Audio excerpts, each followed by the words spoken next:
पाकिस्तान को लात मारकर तालिबान भारत के कदमों में गिर चुका है। भारत के साथ रूस और इजरायल से भी ज्यादा गहरी दोस्ती निभाना चाहता है तालिबान। भारत सरकार से हाथ जोड़कर तालिबान ने की बड़ी मांग। क्या मोदी कर पाएंगे आतंकी देश की मदद? तालिबान में अचानक बहने लगा भारत प्रेम का बयार। बॉर्डर पर पाकिस्तानी सैनिकों की भयंकर पिटाई के बाद अब कुछ बड़ा करने के प्लान में है तालिबान। आखिर अचानक रातों रात भारत के लिए जान देने को कैसे तैयार हुआ तालिबान? भारतीय कंपनियों को दे रहा न्योता, दे रहा लुभावनी डील। तालिबान ने महिलाओं को कॉलेज से भगाया, सिर्फ हरम के लायक बनाया। भारत से दोस्ती के बाद सुधारेगा तालिबान, विश्व शक्ति बनने का देख रहा सपना। देखती रह गई दुनिया। अफगानिस्तान में भारत ने किया बड़ा कमाल। भारत से दोस्ती करके पाकिस्तान की हैकरी गुल करेगा तालिबान। पीओके पर तालिबान ने दिया पाकिस्तान को कड़ा संदेश। महिलाओं पर बेतहाशा पाबंदियां और अफगानिस्तान को बारूद के ढेर पर रखने वाली तालिबान हुकूमत अब दुनिया के सामने विकास परियोजनाओं का ढोल पीट रहा है। भारत के साथ दोस्ती के गीत गा रहे और 7 जन्म तक दोस्ती निभाने की कसम भी खा रहा है। लेकिन सवाल है कि क्या भारत तालिबान पर विश्वास कर पाएगा? कुछ दिन पहले पाकिस्तान भी तालिबानी हुकूमत को लेकर जश्न मना रहा था, लेकिन आज पाकिस्तान को तालिबान ने उल्टा लटकाकर तरपा तरपा कर मार रहा है और बचाने वाला कोई नहीं है। तालिबान ने पाकिस्तानी सरकार को उखाड़ फेंकने का कसम खाया है, तो वहीं दूसरी तरफ वो भारत से रूस और इजरायल के लेवल की दोस्ती निभाना चाहता है। एक रिपोर्ट के अनुसार तालिबान ने अधूरी परियोजनाओं को पूरा करने के लिए अपने देश में भारत की राजनयिक उपस्थिति मांगी है। वो चाहता है कि भारत उसे नजरअंदाज न करे। जिस प्रकार मुश्किल वक्त में भारत में तालिबान को मदद भेजी है, उसी प्रकार तालिबान भी भारत के प्यार में पागल हो गया है।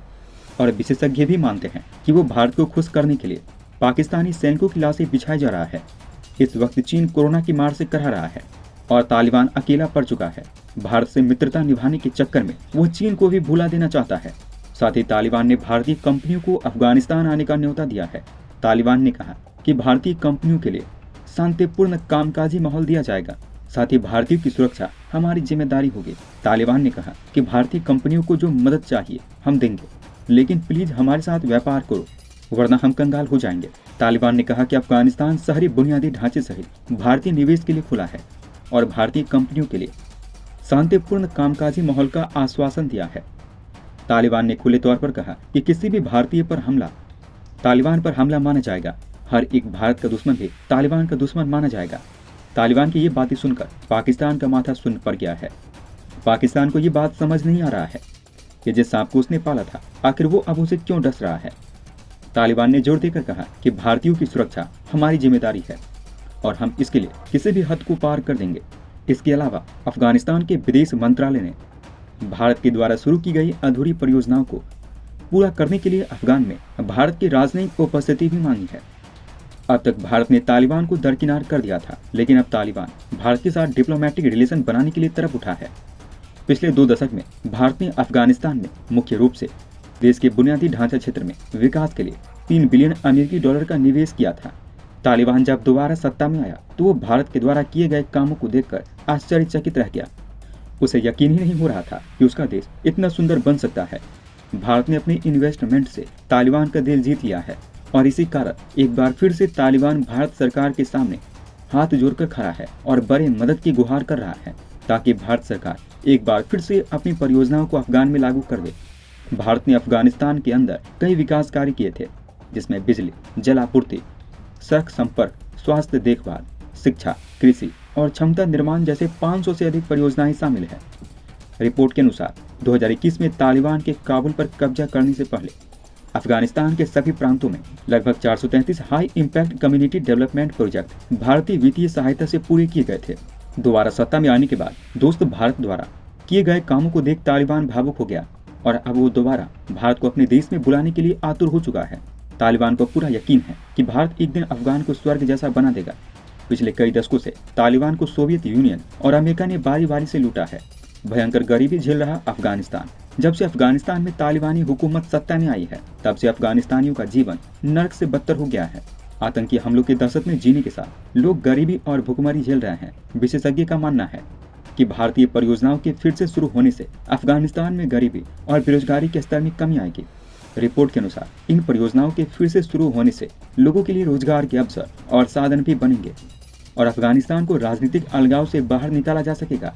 तालिबान का मानना है कि भारत दुनिया का सबसे बड़ा लोकतंत्र है और मोदी का नेतृत्व में भारत एक बेहद पावरफुल देश बनकर उभरा है। ऐसे में अगर भारत तालिबान के साथ खड़ा होता है तो पूरी दुनिया में तालिबान को एक कंधा मिलेगा। लेकिन दोस्तों, यहाँ गौर करने वाली बात है कि भारत ने अफगानिस्तान में नए शासन को मान्यता दी है। साथ ही जोर देकर कहा कि किसी भी देश के खिलाफ आतंकवादी गतिविधियों के लिए अफगान भूमि का उपयोग नहीं किया जाना चाहिए, जबकि तालिबान पाकिस्तानी सैनिकों के खिलाफ जमकर गोले बरसा रहा है। सुरक्षा पर चिंताओं के बाद अगस्त 2021 में तालिबान के द्वारा सत्ता पर कब्जा करने के बाद भारत ने दूतावास से अपने अधिकारियों को वापस ले लिया था।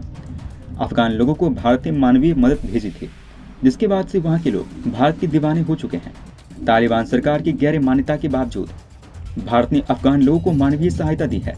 5 लाख कोविड-19 वैक्सीन और सर्दियों के कपड़ों की कई खेप भेज दी है।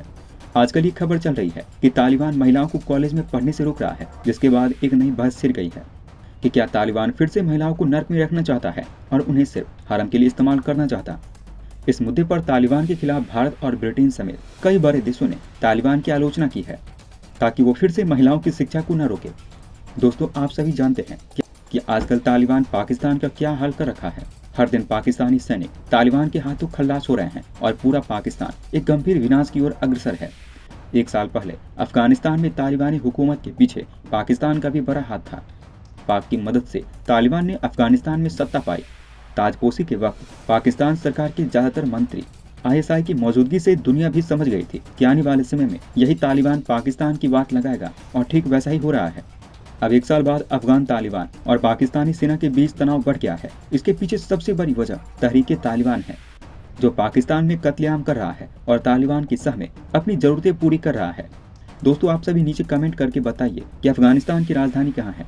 वीडियो को लाइक और चैनल को सब्सक्राइब करना ना भूलें। दोस्तों, रूस यूक्रेन के बीच पिछले 10 महीने से जारी जंग अब तक भी थमने का नाम नहीं ले रहा है। आए दिन इन दोनों देशों के एक दूसरे पर हमला बढ़ते जा रहे हैं। अब हाल ही में एक बार फिर ये दोनों देशों की जंग तूल पकड़ सकती है। दरअसल राष्ट्रपति व्लादिमीर पुतिन ने रूस का सबसे खतरनाक हथियार यूक्रेन के खिलाफ जंग में तैनात करने का मन बना लिया है। पुतिन ने बुधवार को अपने मिलिट्री प्रमुखों से मुलाकात की है। इस मीटिंग के बाद से ही दुनिया हाई अलर्ट पर है। जिस समय यह मीटिंग जारी थी, उसी समय यूक्रेन के राष्ट्रपति वोलोडिमीर ज़ेलेंस्की अपने अमेरिकी समकक्ष जो बाइडेन से व्हाइट हाउस में मुलाकात कर रहे थे।